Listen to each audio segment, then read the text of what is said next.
Assalamualaikum warahmatullahi wabarakatuh. Alhamdulillah. Wassalatu wassalamu ala rasulillah.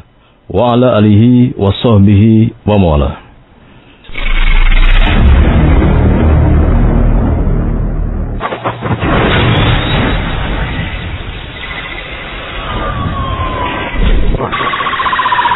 Bau amis darah mengiringi laju PKI di negeri ini. Warna merah darah tak bisa dipupus begitu saja dari lembar sejarah.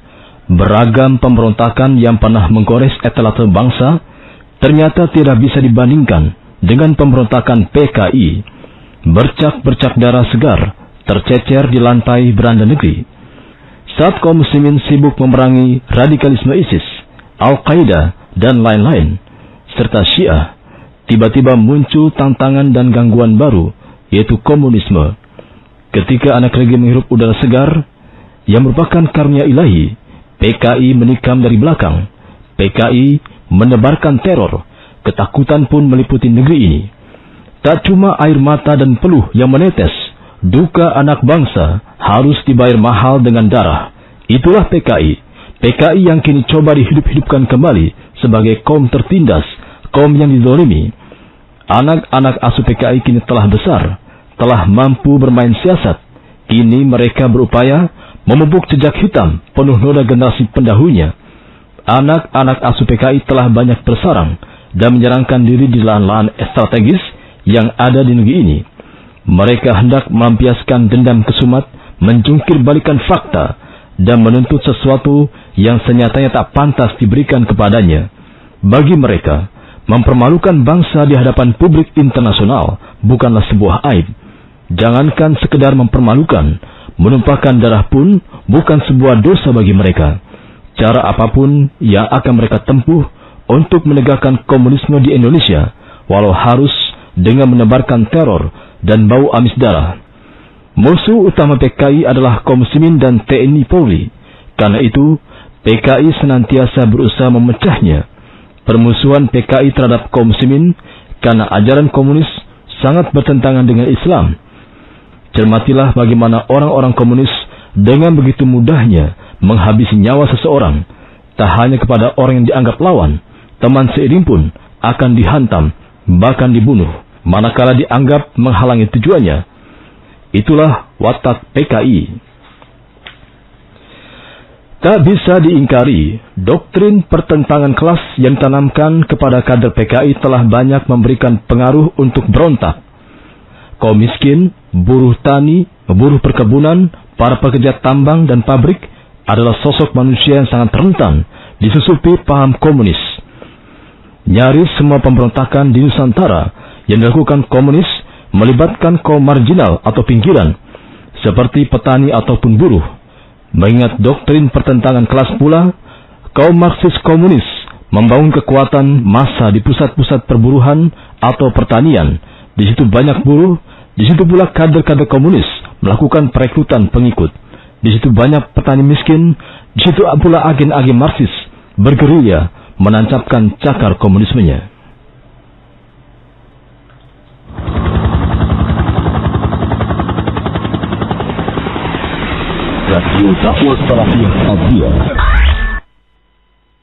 Upaya pemberontakan 1926 sampai 1946.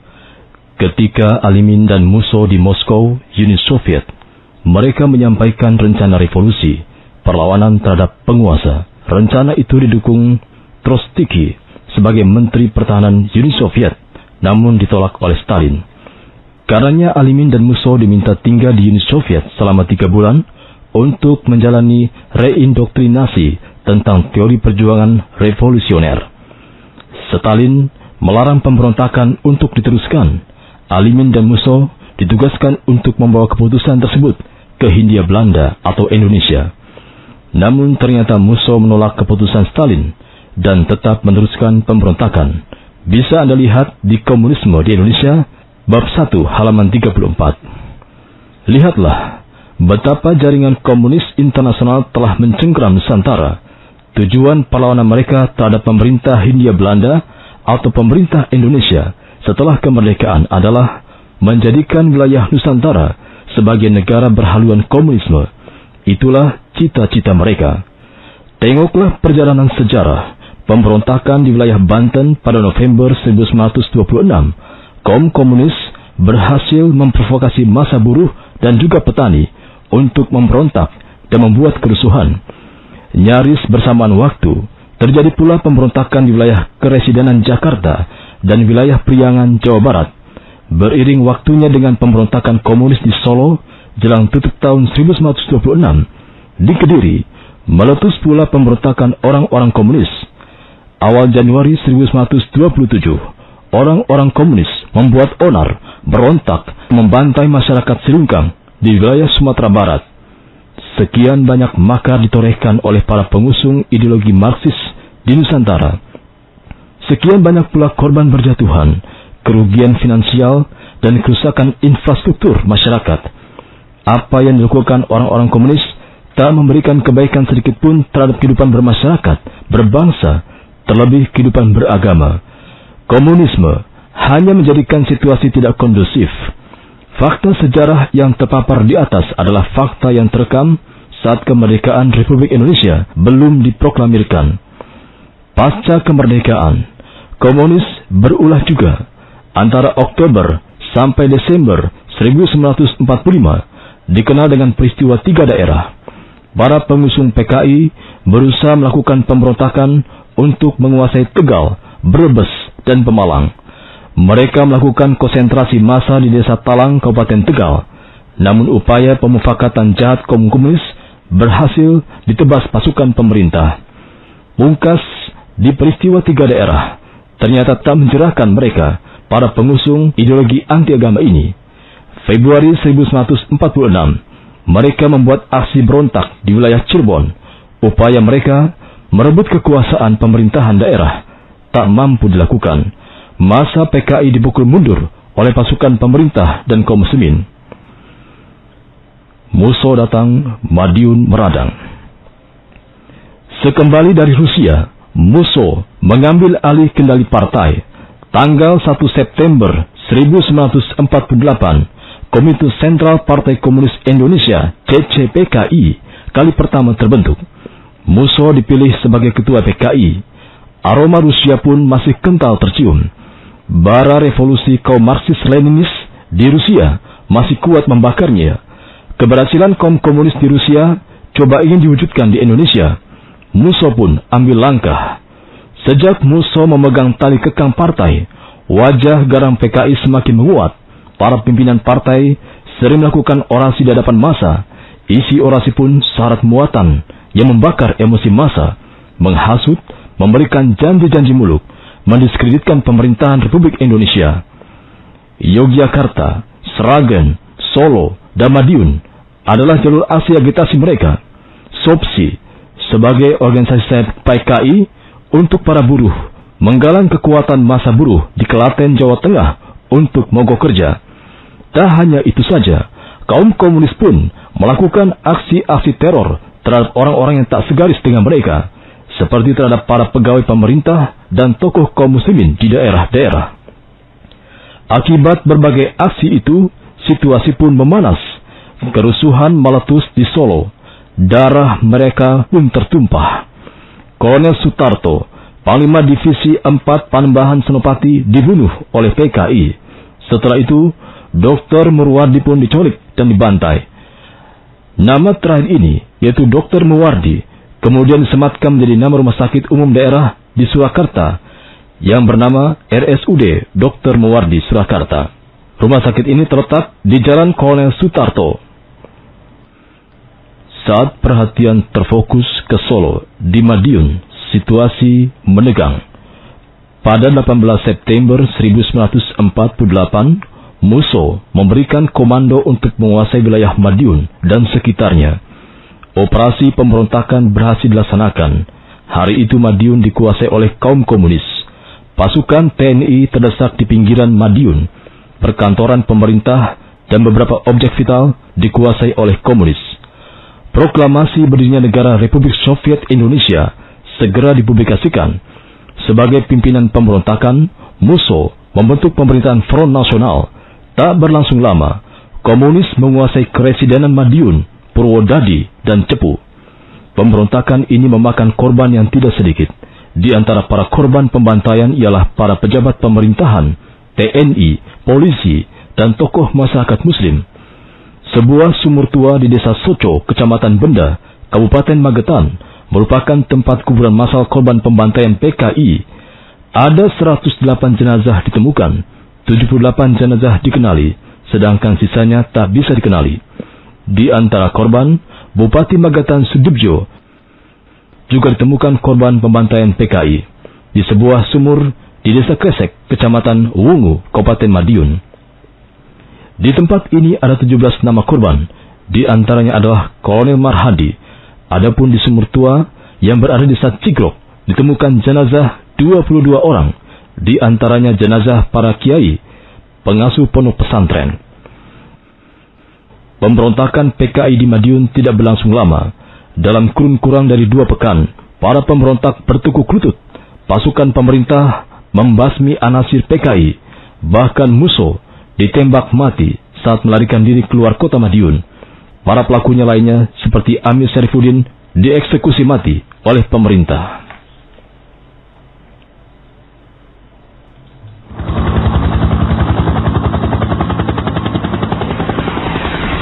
Radio Dakwah Salafiyah Al-Dia. Penangkapan, perampasan, penahanan, penyiksaan, perlakuan kejam, penghilangan paksa, dan penghilangan nyawa pada peristiwa Gorang Gareng. Berikut ini kesaksian Kiai Haji Rokib tahun 2005, Imam Masjid Jami Baitus Salam, Kabupaten Magetan, yang lolos dari peristiwa maut kekejaman orang-orang PKI. Suatu malam, pada bulan September 1948, setelah PKI melakukan pemberontakan di Madiun, tak kurang dari 10 orang mendatangi rumah Kiai Rokib. Secara paksa mereka membawa Kiai Rokib ke sebuah rumah daerah Bangsri, masih wilayah Magetan. Apa tidak salah menurut saya? Saya cuma guru ngaji, kata Kiai Rokib kepada orang-orang PKI yang menyantuni rumahnya. Salah seorang dari mereka, orang PKI, menyahut, justru karena kamu guru ngaji, kamu yang menghalangi tujuan PKI. Tak cuma Kiai Rokib yang diciduk, barang-barang yang dalamnya rumah pun turut dirampok oleh mereka. Kiai Rokib yang saat itu usianya belum genap 20 tahun dimasukkan ke satu rumah. Di rumah itu ternyata telah ada beberapa tawanan lainnya. Tangan Kiai Rokib diikat dengan tali dari bambu yang kasar dan tajam, sehingga tangan-tangannya pun terluka. Ikatannya direntangkan dengan ikatan tawanan lainnya. Apabila satu di antara mereka buang air, tawanan yang satu renteng ikatan itu harus mengikutinya. Tak berapa lama Kiai Rokib dan tawanan lainnya dipindahkan ke Gorang Gareng, 12 km dari Bangsri. Tepatnya dipindahkan ke sebuah loji. Loji adalah sebuah rumah besar peninggalan Belanda yang terletak di kompleks pabrik gula Gorang Gareng, yang sekarang merupakan pabrik gula Rejosari. Di dalam loji terdapatlah beberapa kamar berukuran 3x3 atau 4x4 meter. Saat Kiai Rokib tiba di loji, ia melihat dalam kamar-kamar itu telah dipenuhi oleh tawanan. Mereka berdesak-desakan. Diperkirakan 40-40 orang tawanan berada setiap kamarnya. Kiai Rokib sendiri bersama 18 tawanan ditempatkan dalam sebuah kamar yang lebih kecil ukurannya. Para tawanan yang berada di loji secara bertahap dimasukkan ke dalam gerbong. Mereka diangkut dengan gerbong yang ditarik kereta loji ke Soco. Para tawanan dieksekusi PKI di Soco. Mayat-mayat mereka dimasukkan ke lubang sumur tua. Semoga mereka diwafatkan oleh Allah di atas husnul khotimah. Amin. Begitulah cara PKI menghabisi orang-orang yang dianggap menentang dan tidak searah tujuan. PKI ingin membentuk negara dengan landasan komunisme.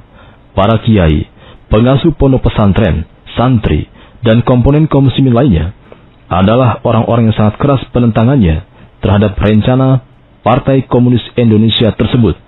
Karena itu, PKI sering melakukan aksi penculikan, penyiksaan, penghilangan paksa, dan penghilangan nyawa kepada kaum muslimin. Saat itu, orang-orang tidak setuju pendirian negara dengan dasar komunisme, seperti para pejabat pemerintahan, TNI dan Polri, termasuk yang disasar PKI untuk dibantai dan dihilangkan nyawa mereka. Untuk menumpas pemberontakan PKI di Madiun, pemerintah menurunkan pasukan TNI dari Batalion Siliwangi, Batalion Sambas yang dipimpin Mayor Sambas, menyisir dari Tasikmadu, Karangpandan, Tawangmangu hingga Sarangan. Dari Sarangan langsung menerabas jalur Pelausan, Litikan, lalu masuk daerah Goranggareng. Saat tiba di Goranggareng inilah, Batalion Sambas melakukan pembersihan terhadap orang-orang PKI beserta antek-anteknya, termasuk diantaranya membebaskan sisa tawanan yang masih hidup di loji kompleks pabrik gula Goranggareng. Saat melakukan pembersihan di salah satu loji tempat tawanan, ditemukan kurang lebih 160 mayat. Darah yang tertumpah belum kering, pertanda pembunuhan massal baru saja terjadi. Ini adalah kesaksian Maijen Purnawirawan, Mursyid. Bisa Anda lihat dalam buku Bahaya Laten Komunisme di Indonesia, Jilid 2, dan juga buku Penumpasan Pemberontakan PKI, dan juga buku Markas Besar Angkatan Bersenjata Republik Indonesia, Pusat Sejarah dan Tradisi ABRI, Jakarta, 1995, halaman 32. Kesaksian ini bisa dikomparasikan dengan kesaksian Ki Haji Rokib. Menurut Kiai Rokib, orang-orang PKI menembaki para tawanan di loji. Ia mendengarkan suara tembakan beruntun dari arah ruangan lain. Letusan demi letusan senjata api saling berpacu, termasuk ruangan yang ditempatinya pun ditembaki dari arah luar. Laras panjang senjata dimasukkan melalui jendela, lalu senjata itu menyalak berkali-kali. Tawanan di dalam kamar terkena tembakan. Mereka berguguran bersimbahkan darah. Semoga Allah mengampuni kesalahan dan dosa mereka. Kiai Rokib beserta dua temannya, yaitu Salis yang menjabat naib dan seorang tentara, masih sempat berlindung di bawah jendela. Mereka tidak terbetik laras senjata yang dimasukkan melalui jendela. Penembakan secara massal terhadap para tawanan di loji berlangsung sekitar jam 9.00 hingga jam 11.00 waktu Indonesia Barat. Setelah pembantaian massal oleh orang-orang PKI, suasana di sekitar loji menjadi hening, sepi. Saya beserta dua orang yang selamat bangkit dari timbunan mayat, ujar Kiai Rokib. Setelah melihat sekeliling ruangan, betapa terkejut melihat darah yang terhampar. Astagfirullah, ruangan ini benar-benar hampir banjir darah. Astagfirullah, ruangan ini benar-benar banjir darah, ungkap Kiai Rokib. Kiai Rokib masih ingat ketika pasukan Siliwangi datang ke loji lewat tengah hari. Anggota pasukan itu mendobrak pintu dari arah luar. Daun pintu itu sempal, roboh, dan jatuh ke lantai. Daun pintu yang tebalnya sekitar 4 cm itu mengapung di atas genangan darah. Kaki saya sendiri merasakan genangan darah itu saat melangkah keluar, terasa hingga atas mata kaki. Kisah Kiai Rokib serasa terbata-bata. Orang-orang yang ditawan sekawanan kaum pemberontak komunis, ada juga yang dibantai di Dusun Dadapan, Desa Bangsri, Kabupaten Magetan. 10 korban keganasan antek-antek musuh dibenamkan ke dalam sumur tua. Begitu pula korban lainnya di Desa Cigrok, sekarang Desa Kenongo, Pulyo. 22 mayat akibat pembantaian sadis orang-orang PKI pun ditemukan. Nasib mereka sama, ditimbun di dalam lubang. Bahkan 3 pengasuh pondok pesantren di Takeran dikubur hidup-hidup. Semoga Allah Subhanahu wa Ta'ala mengampuni dosa mereka dan menerima amal saleh mereka. Benar-benar sebuah kejahatan kemanusiaan yang tersistematis, terencana, dan menebar aroma teror yang sangat mencekam. Kesunyian Desa Kresek, Kecamatan Wungu, Kabupaten Madiun pun terusik. Desa yang semula tentram dan diliputi rasa aman, tiba-tiba berubah menjadi tempat yang angker.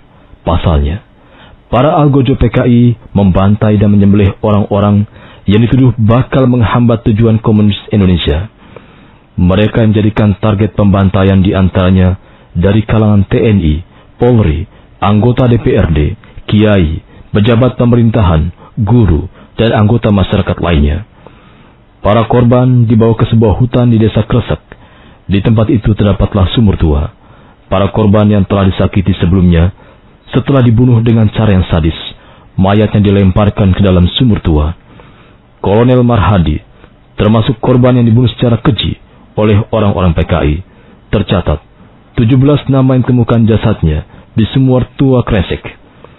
Dari sekian peristiwa dengan sekian ratus korban berjatuhan, sungguh patut orang-orang PKI dinyatakan sebagai pelanggar HAM sejati. Mereka menculik, menahan, menyiksa, hingga menghilangkan nyawa manusia. Perbuatan orang-orang PKI secara nyata bertentangan dengan unsur-unsur yang ada pada pasal 33 ayat 1 dan 2, serta pasal 34 Undang-Undang Nomor 39 tahun 1999 tentang hak asasi manusia. Kejahatan kemanusiaan yang menorehkan goresan kelam dalam kehidupan bangsa Indonesia, itulah hasil kaderisasi dari sebuah partai yang menghalalkan segala cara, partai yang cuma mengejar ambisi kekuasaan, partai tanpa moral, partai yang membuang jauh-jauh nilai-nilai Islam, partai yang mengusik kaum muslimin, partai yang mengancam eksistensi dan keutuhan negara Indonesia. Itulah PKI.